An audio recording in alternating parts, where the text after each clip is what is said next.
What's up, guys? Dr. Talbert here again. We're doing another 28-hour call today. So if you haven't seen my other video, you should check it out. I was running behind today, so I wasn't able to show you the lead up to the hospital, but follow along with me today and I'll let you know how the day goes. Also, side note, I will be getting my second COVID vaccine today, so that'll be exciting.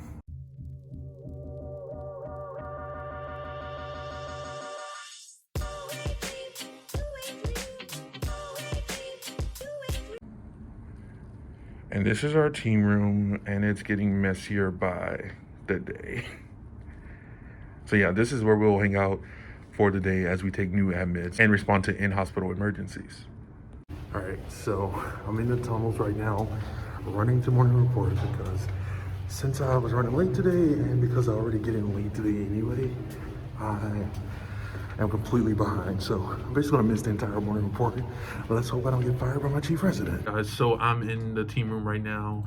We've finished morning round. It's just that time in the morning, the day, where you're working on notes, putting in orders for patients that we have on the team and just awaiting admits. We've already had one admit today, which is a bounce back, which that just means that it's a patient that our team discharged at some point this month, and then now they're readmitted. So every time they're readmitted, they bounce back to our team. So we're responsible for them every time.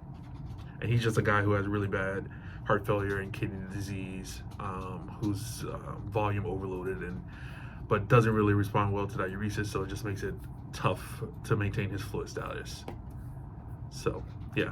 Oh, also, I was late to morning report this morning because I was late to the hospital today, and also since I'm on the 28-hour call, I can't get into the hospital until 8 a.m. because I need to be able to stay until noon the next day, and I can only work 28 hours straight. So that really puts a time constraint because I get in at 8 in a perfect world, and then morning report is at 9, so I have an hour to call social work and see the patients, chart check them, talk with my interns and my medical students. So it just makes it really tough in an hour to get to morning report. So I didn't get fired by my chief resident today, so that's good.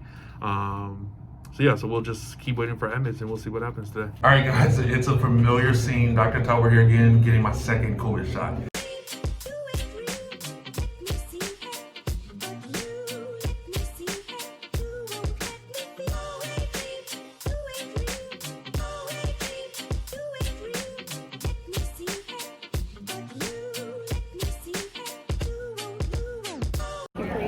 Yeah, that was really not bad. So I'm hoping this one is not bad either.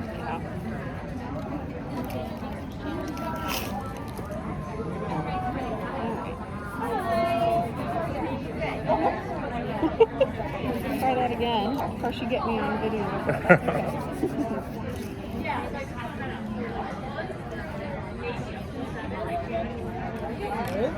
All right, you want me to warn you or just go? Just go.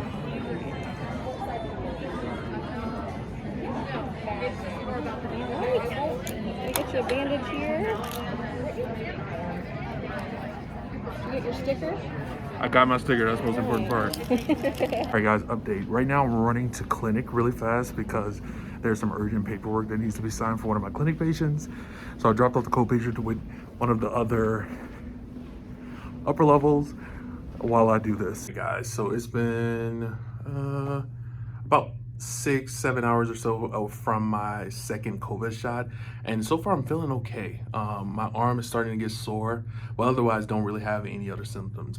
I know that from people in my residency and also just from the data that we have so far, the second shot is where people have more reactions to the vaccine.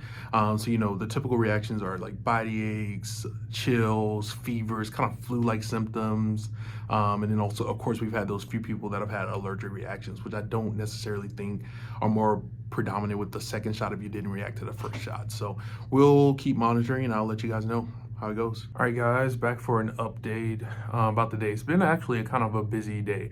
So far, we've gotten 5 admissions. We got that bounce back that I told you about earlier, and we've gotten 4 since then. They mostly have been ICU transfers, though. We did also get a direct hospital admission from a rehab facility. We've also had 2 rapid responses today. One rapid response was for a patient who developed chills, rigors. without any apparent reason. He had a surgery 2 days ago. Talked to the surgeon. He didn't think that it was related to the surgery. He didn't think that it was necessarily an infectious process from the surgery. So we just got some labs on him, like a CBC, a CMP, and also a lactic acid that kind of is a marker for a really bad infection to kind of see what's going on with him, and also called the surgeon. The surgeon was going to come in and take a look too. So we'll see how he does throughout the day. The other rapid response was for a patient who had a surgery earlier today, came back from the surgery, was sitting up in a chair, and started to have changes in his vision, couldn't really see, had a low blood pressure. So the nurses put him back in the bed. We gave him a fluid bolus, thinking that he probably was just volume down from his surgery, and also the anesthetics that they give during surgery can lower your blood pressure as well. He seemed to be doing fine, but we left him in the hands of the primary team, which was the surgery team. So when we respond to in-hospital emergencies, we're there as long as needed, but we do let the primary team take over if they feel comfortable with what's going on. So, got a few more hours. We'll see what the rest of the night brings. What's up, everybody? Another update. Just made it to the call room. Gonna try to get some sleep. Hopefully I can get some. Today's been a pretty busy day. So far we had, I think 8 or 9 admissions. Just finished the most recent one. It's a patient who has diabetes who's admitted for DKA, which stands for diabetic ketoacidosis.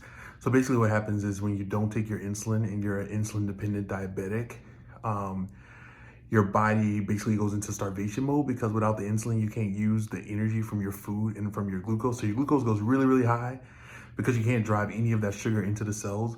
But then at the same time, your cells think that they're not getting enough food, so they're in like a starvation mode, and they start to make a lot of acid, and then your electrolytes can get out of whack. So it's a pretty dangerous, can be life-threatening condition.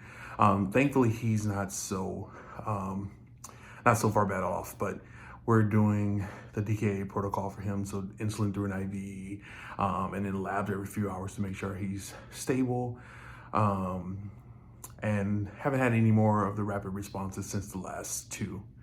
So yeah, gonna try to get some sleep. Also, by the way, about 12 hours since I got my COVID vaccine, and still feeling okay, just soreness in the arm. So I'm glad, because I was kind of worried with the second dose that people have more of a response. So we'll see. I know a few residents here have been out of work for the next day or 2 after they've gotten the shot, because they've had severe symptoms like fevers and chills. You know, not life-threatening symptoms, but just really uncomfortable and hard to work. So hopefully that's not the case for me, because I still have another 12 hours or so here. So yeah. Right, so the sleep lasted for about, I'll say about 10 minutes or so. And then I got 2 more admits, which I've just finished doing.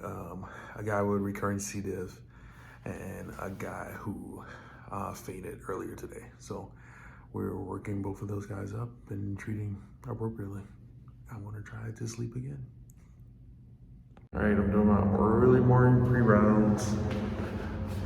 Feeling tired today. I got a little bit of sleep, maybe like an hour and a half. I'm thinking maybe I shouldn't have even tried to sleep, because I'm kind of sluggish. So let's do it.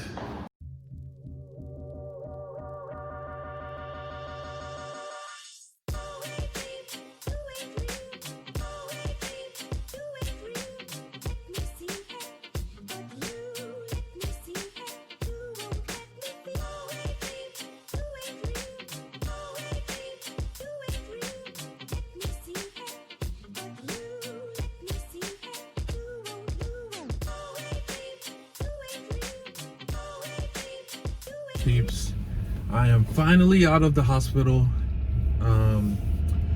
Today was a busier long call day than my last one. We ended up taking 10 admissions, and if you remember, 11 admissions is our cap in a 24-hour period, so a pretty busy day. And then we also had a few rapid responses that, as I mentioned earlier, we had some sick patients today. We had some DKA, as I mentioned, which is like diabetic ketoacidosis, uncontrolled diabetes. We had a patient with bipolar disorder who had suffered with neuroleptic malignant syndrome, which is a rare side effect from antipsychotics. We had a weird rheumatologic disorder that we're not really sure what that is just yet. So pretty interesting day. Kind of tired. Now I'm on my way to get Saint and then head home. get some rest, and then do this again because I work tomorrow. We're Shark Call 1 tomorrow, so do it again tomorrow. Oh, so it's been about 24 hours since I got my COVID vaccine, and I really have felt fine. My arm is sore. I think it's more sore than the first shot, but other than that, I really have felt fine, and I'm really happy about that. Like I said, a lot of people have had more reactions with the second vaccine. We've had a few residents have to miss some days at work because of side effects from the second vaccine. But again, nothing life-threatening, nothing super concerning, just uncomfortable, make it difficult to work and concentrate, like fevers and chills and body aches. So yeah, I will update this some more if I have more symptoms. Otherwise, this will be the end of the video. So thanks for watching. Be sure to subscribe, like, check out my other day in the life video if you haven't seen that. And I also have a COVID unit day in the life where I'm working on the COVID unit, and I'll show you a little bit behind the scenes of the COVID unit. So I hope you enjoyed this video. Be sure to comment below and let me know what you want to see the next time I do one. Last update on the vaccine, I think. It's about 24 hours since I got the vaccine. Feeling fine, arm is sore, that's it. So if anything else happens, I'll put it at the end of this video, but otherwise, peace out.